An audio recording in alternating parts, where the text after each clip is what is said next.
My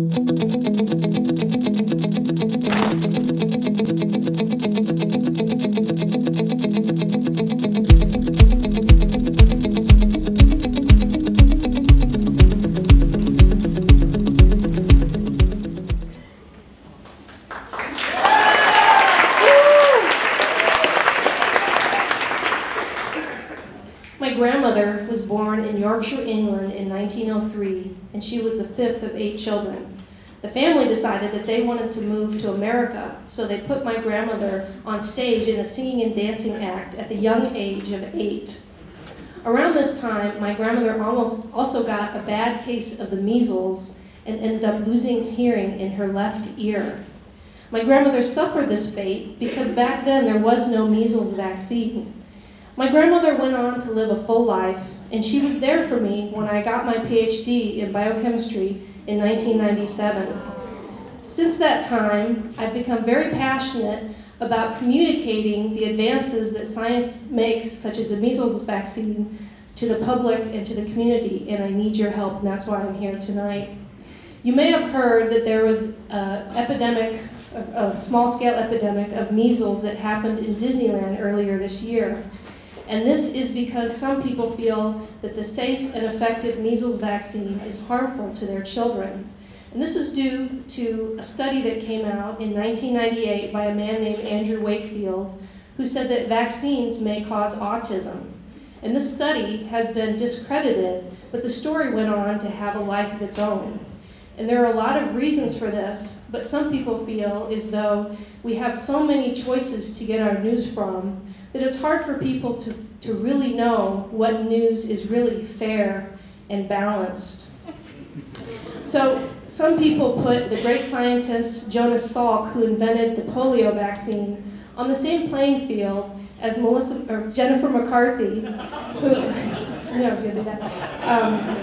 who uses fear and intimidation to promote her anti-vaccine stance. In the time of my grandmother, scientists were heroes because they were solving problems and curing disease. However, because science became so successful, it also became more sophisticated, and scientists separated themselves further and further from the general public. So this causes a problem because politicians use this as an excuse to ignore important issues of our time, such as climate change, and some of them even refute the basic theory that a lot of science is built on, the theory of evolution. So Charles Darwin proposed his theory of evolution back in 1859, so it's had a long time to gain traction.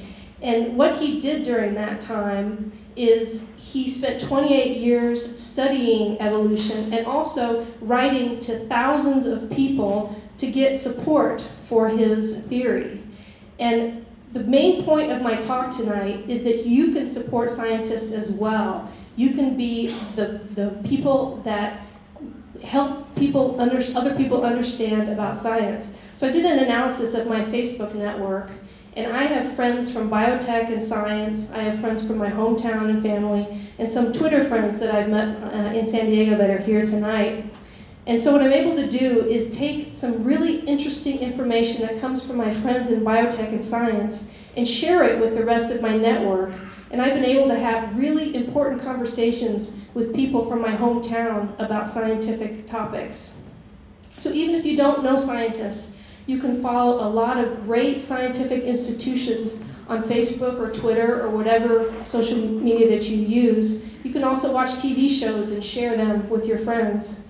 And you live in a really great area to do this because San Diego has 430 biotechnology organizations. Some of them are represented here tonight.